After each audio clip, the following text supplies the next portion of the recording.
I am being watched. Welcome everyone to Mail of Us TV. I am Peter, and today I'm going to be talking about Person of Interest Season 2, Episode 3. It's called Masquerade. So, spoilers for the episode as always. And we're back to a normal episode of the show. We've got a person of interest. It feels weird to just say that 'cause it's just the title of the show, but we do. We have the daughter of a Brazilian politician who is basically there's a lot. This is an episode with a lot of red herrings because the first obvious red herring is that it's her association to her father, who's going to run for president in Brazil. That's going to lead to her demise. That's what the threat is coming from. It's political opponents. And then as the episode goes on, it's like, oh no, it's because her nightclubbing lifestyle led her to be a potential witness to a crime. So they're coming after her to cover up this murder that happens. And then that's partially true, but it ends up being the boyfriend. It ends up being the boyfriend who we saw like once halfway through the episode. That's all fine. I think for me the main story of this one, it was kind of like a relaxing episode after all the big heavy like mythology stuff and big heavy character stuff that we were doing with Root and wanted to get Finch back. One of my favorite things about this whole episode was probably just Carter and Fusco when they first hear from Finch again, like their sort of relief and they're happy to hear from him. It's kind of sweet, and I was kind of enjoying that. Those little moments work really well for me, and then from there you have a lot of more lighthearted comedy stuff with the main story where Reese is putting up with this effectively a princess. She's not literally a princess, but I'm going to call her that because she's very high strung. She treats people not that great. The previous bodyguard sounds like he hates her because she always talks down to him. She doesn't want a bodyguard. She doesn't respect that she needs to be protected. And there's a point where Reese even says, she keeps this up, I'll be the one who's the main threat towards the character. So Sophia's her name, just to have a name to go by here.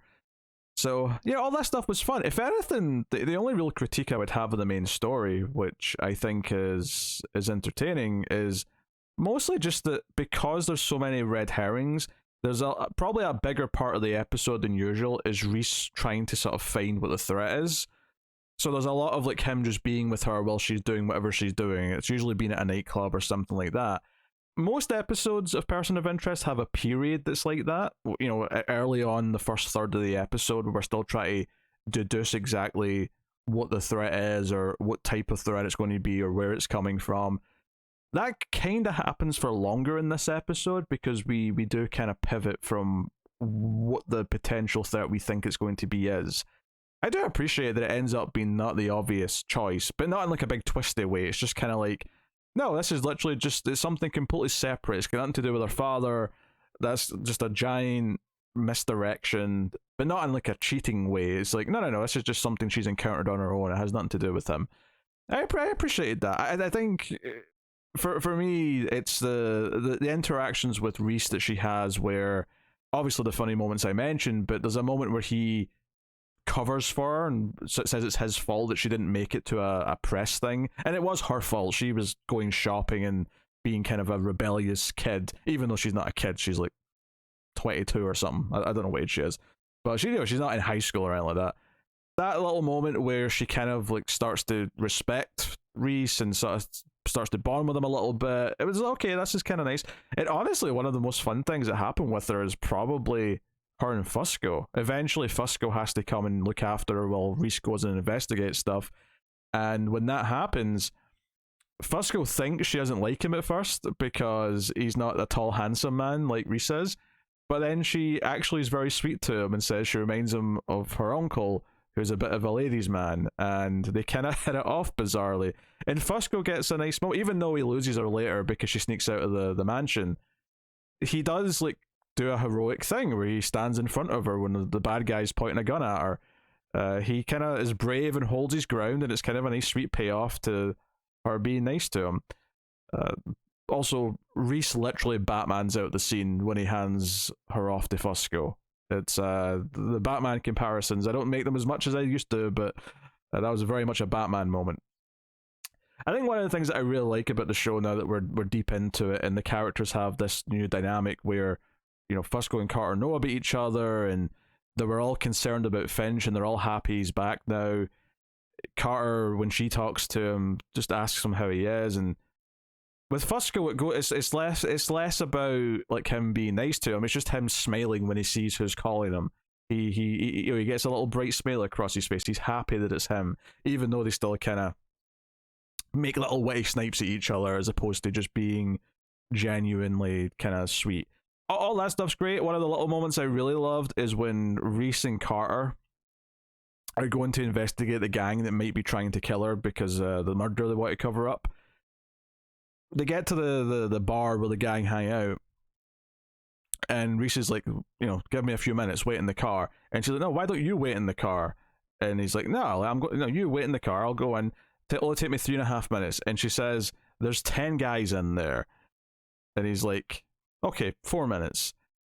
And it's just like a little comedy beat that just, because we've set up and established who these characters are at this point, and this running gag that it's almost been slowly developing ever since Carter's been loosely working with them, is that her not being impressed with how much of a cool badass he is in taking care of these situations, almost just getting gradually more and more less impressed by it, I suppose is a way to put it.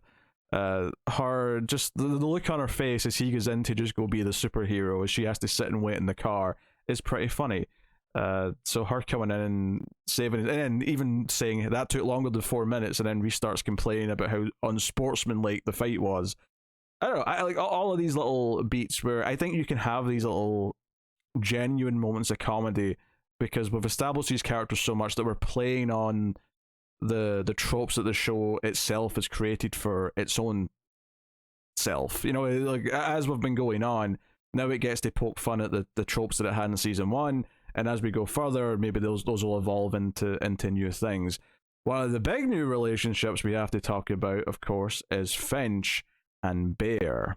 That's right, Bear the dog, which Finch, I don't even think I mentioned this moment from last episode when I talked about it, but he was a little miffed that the dog had eaten up one of his books. But here we have a slow build over the course of this episode where Finch at first is using a handkerchief to pick up the tennis ball to throw for the dog. He doesn't really want to engage. The dog's looking at him all like he wants to go for a walk, and Finch is just kind of ignoring him. But then there's a great moment, like not only does he throw the ball at one point, and it looks like he's actually very, what's the word I'm looking, not entertained, but he looks happy he's impressed the dog's going to fetch it like a good boy. It's basically. The next time you see him, I think, he's actually dragging the dog the dog bed over to where he's sitting so that the dog's right next to him, and it's like, oh, he's already grown him on him. I thought this might be a several episode kind of arc of Finch warming up to the dog, but sure enough, like it's happening throughout, which leads to the general thing with Finch in this episode, which is probably the biggest thing from an ongoing story perspective, outside of all the various other characters in the background, which I'll get to. But he is, he's traumatized from being kidnapped and held with the threat of death for several days, to the point where Reese even hides the photograph of Root that he's got up when he was investigating her. And he pauses when he sees that in the drawer at one point when he goes to get the dog some treats. And then when he tries to take the dog for a walk, which is also when he's supposed to go and help Reese by looking after the target, Sophia, and then Fusco has to get called in because when Finch goes outside, he effectively has a panic attack or something close to that, where he ends up sort of frozen in the middle of the road with the dog and the sights and sounds around him. Like, he's clearly traumatized, and I really like that they've done this with Finch, because he's not the type of character who's used to be in these types of situations where he wasn't in that much pressure, and it really pays off something that I was kind of talking about throughout a lot of season 1, which is he kept putting himself in these situations trying to help Reese, whether it was showing up to hack into something or pretending to be a maintenance guy, or on a couple of occasions has been very, very much in the line of fire, and we were kind of constantly starting to feel a bit concerned. When I say we, I mean me, but I assume the audience as a whole, is feeling a bit concerned that Finch is putting himself in trouble because he can't handle himself the way that Reese can. But he wants to help, so he keeps putting himself into these situations. And I think him having this type of trauma after something truly threatening has happened to him, where he feels like his control's been taken away, I think this episode, in doing this moment where he's scared to leave the library and has to go back inside, I think that's a fantastic payoff to that. It gives the fact that when it finally did happen, when he was truly in danger and scared for his life, that there was some consequence for it emotionally. It wasn't just, okay, we're back to business as normal. Like, as much as this is a very normal episode of Person of Interest in a lot of ways, the fact that it was going normal until he tried to get involved the way he normally does, and then it's like, oh no, that's why we're doing a very normal episode, is because we're showing that he can't function to his normal level that he was before. And I love that Reese seemingly kind of just gets it when Finch says that he's got a complication. You know, he's very vague about it. I think Reese knows exactly what it is, or has an idea of what it is. He just says, "Oh, I understand. I'll call Fusco." He doesn't ask for any questions. He doesn't pry. And a big part of Finch's arc for this episode is that he takes the files en route out the drawer. He takes out the photographs and he puts it up, because they have to look into her, they have to track her, they have to try and deal with her at some point. She's not off the table by any means. This is something that's going to come up again. They have to do with it. And Reese asking him to go out for a drink early on, a beer specifically, because when the episode ends and Finch agrees to go out with him for the drink, we have a little jokey line where he says, "Does it have to be beer?" Because Finch is he's got a high-class taste. I don't know what he wants. Maybe some expensive wine or some scotch or something. I don't know. But the whole idea here that the friendship between Reese and Finch has developed over season 1, and now we're not even being coy about it. We're not even being vague about it and sort of hinting that they have these friendship feelings for each other. In this episode, Reese openly talks to Sophia at one point about how a friend gave him a purpose, and knowing that Finch can hear the conversation, and she says, "Oh, he sounds like a good friend," and Reese says, "Yeah, he is." And Finch can hear this entire conversation. He's wanting Finch to hear that. He's wanting him to know how much he means to him, and that's something even Carter said when she was on the phone with Finch. You know, Reese wasn't himself without Finch around. You know, it really building this idea that Finch was more important than just the guy who got the numbers. And the episode even starts with Reese being the one to tell Finch, "We've got a new number." Don't think I didn't notice that. I jumped ahead because I'm too excited to talk about certain things. But that's a big deal. Finch walking in and Reese being the one to go, "We've got a new number, Finch." And of course, Finch immediately shows his worth, because he's as soon as he says who it is and what she's connected to, Finch is like, "Oh yeah, that's the embassy, blah blah blah." Like, he already knows a bunch of stuff. He's very smart. He's very well educated. He knows the city very well. Like, he's already showing that he's invaluable. But it's this idea that he's not just the guy that got the numbers. What he offers was much more than that. It was much more important to Reese becoming a more well-adjusted person over season 1, I guess we'll call it. Not only that, like, Fusco's happy he's back. Carter's happy he's back. Like, everyone is happy he's back. And I think it's this again, get into this idea that Finch has a kind of a cold view on the world, even though obviously he's got this heart because he wants to help people. He wants to help the irrelevant numbers. He has kind of this detached view of the world where he tries to, and he kind of almost still thought of himself as just a computer program, in that way that he just built a contingency. "Oh, if I'm taken off the table, the numbers will just go to Reese and my existence won't matter," as if that would be enough, as if the world would just go on without him. In this episode, all these little moments are showing him and reminding the audience that no, he is more important than that. He's a person. He means something to people. He means something to these other main characters. And it's those things that, you know, this is a sort of a, you know, this is not a top tier episode of the show, but it's all these things running alongside the episode plot that elevate the experience of watching it as a TV show, where every single episode matters, right? There'll be another big episode where there's catastrophic things happening, for the characters in the mythology, and I'll rave about those, and they usually do end up being the best episodes for a reason, because they're the most exciting ones. But they would mean nothing without all this building and the week-to-week stuff, and this kind of stuff with the characters that I truly love. And I think this season, over season 1, this show proved it was always operating at a high level with this, and something that I think can easily go underappreciated with a lot of TV. So wanted to praise that. Also, almost to signify that we were doing a normal episode again, instead of getting a previously on at the start of this one, we get season 2's version of the opening, the intro, the "you're being watched," and we look after the irrelevant numbers, hunted by the authorities, blah, all that speech. And now we, instead of getting clips, we've got this thing where the camera's kind of pulling out as the faces kind of appear in the code, or in the all the screens that make up that we see in the machine visuals every episode.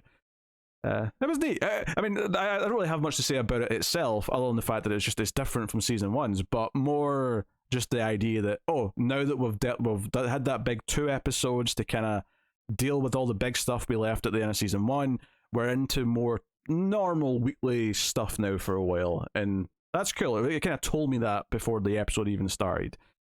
So, yeah, all the Finch stuff I absolutely loved. It's really exciting seeing the relationships be paid off like this. Real feel good in a lot of ways. Yeah, I mean, before I get to the other characters that we obviously want to talk about, is there anything else about the main story I want to say? I don't think so. I mean, the boyfriend being the culprit was just kind of a, yeah, sure, makes sense kind of thing. I don't really have too much to add about that, the main plot, other than just the relationship between Sophia and Reese, and how that developed, I guess. But the other big stuff here, though, is I was actually just thinking before I started this episode, believe it or not, I was thinking just before I started this, I was like, what about the handler, right? Was it Stanton? Yeah, Kara Stanton. I was like, we had that big cliffhanger at the end of it was like 2 or 3 episodes before the finale of season 1, where she shot Snow, and I was like, yeah, what about that cliffhanger? Where's she? Where's Snow? And would you believe it, this very episode came to me with the next developments and all of that stuff, where Snow is alive, he's got a limp because of the gunshot, and he is doing errands, quote unquote, for Stanton. Carter actually runs into him at the morgue when she's there to look out for the case. And not even the main case. She ends up at the morgue again later for the actual episode case. Carter, however, is looking into the Alicia murder. And it's something, Fusco got a bunch of evidence from the hotel room, from episode, 1, I think it was, he went there. He doesn't really want anything to do with it, and Carter's like, we're detectives, we look into things, and he's like, this feels like this is all Black Ops stuff, maybe we should leave this alone, this doesn't feel like something we should be doing. But Carter, of course, wants to look into it, and that's why she's there to see Alicia's body, and it seems like there was a chip in her body for tracking. Snow was there to look at her body as well, and it seems that Hirsch was also there to look at her body. This was an episode where we don't find out about Hirsch till later when he's on the phone to the special counsel dude, but there's 3 people come to see the same body in the morgue in this episode, and I think that's a little bit funny. It sets up that, they're aware by the end that other people are looking into Sophia and her ties to the machine. That seems to be what Hirsch's concern is when he's talking to the special counsel at the end. The big thing with Snow, though, is that we see that he is working for Stanton, under duress, might we add. He's working for her with a suicide vest strapped to his chest. It's a vest. But and it seems like she has to type in a code into the phone that's there to trigger it every 24 hours, let's say. I don't know, maybe they'll be more specific for us and tell us in the future, but it seems like she has to put in a code at intervals so that he won't blow up, and he's working for with that. So that's a whole thing. I don't have too much to say about this per se. It does seem that Stanton wants to know who tried to kill her and Reese. That seems to be what her goal is. Neatly, I think her plot will probably intersect somewhat with the Hirsch and the special counsel stuff. It feels like those are destined to kind of at least be partially linked as time goes on, because I think what she's looking for will probably lead to them at some point. So that's all fine. I was just glad I got back to that. I don't have any particular big things to say about it. It was good. It was, you know, I'm intrigued by where it's going. I'm intrigued that Carter's still looking into this stuff. The idea that Carter, of course, is very happy working with Reese and Finch and Fusco, I guess, as well, but still has to investigate this, even though she doesn't realize she's investigating something that could possibly lead her to answers that Finch isn't giving her. Because, of course, Finch wants to know where they get their information from. She's asked before. It makes some sense that she might get to some of those answers aside from them, or at least get close to something else where Finch and Reese are forced to maybe be a bit more open with what they're doing. But again, it's not like she's intentionally investigating them right now. She's just investigating this murder and why she was killed.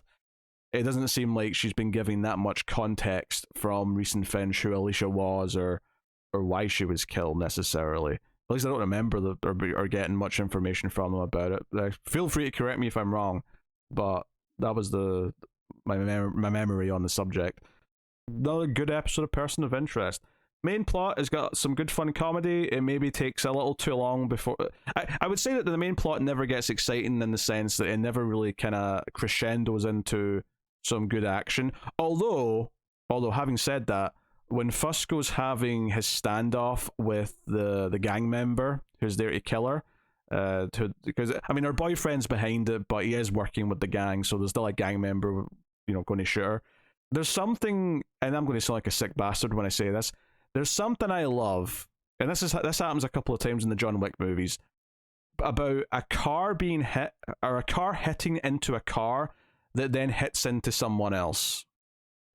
Right? Like a game of pool, like a cue ball's hit the other ball and then it's hit the person. There's something about that I find viscerally satisfying. So when Reese shows up by just crashing into this other car that then hits this guy, I damn near cheered, honestly. It popped me. So I really like that action beat at the end. I'm on that subject.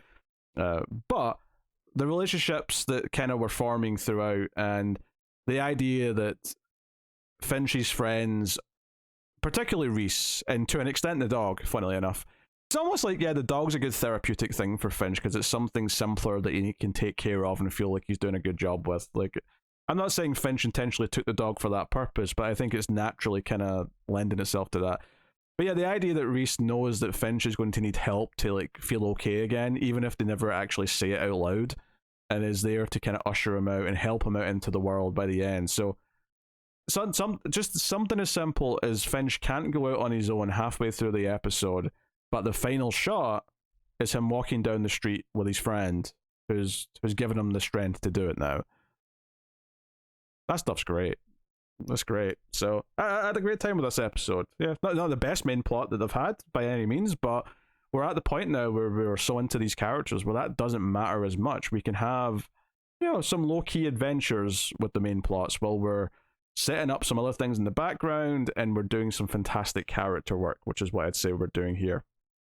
So let me know what you thought of Season 2, Episode 3 of Person of Interest in the comments. Hit the like button, it helps out a lot. More people will find us if you do, so please hit the button. Also, you can support all the content and help keep it all coming by going over to patreon.com/MailFuzzTV and supporting for however much you feel you can per month. No pressure, but it does help out a lot, so go and have a look and see if you're interested.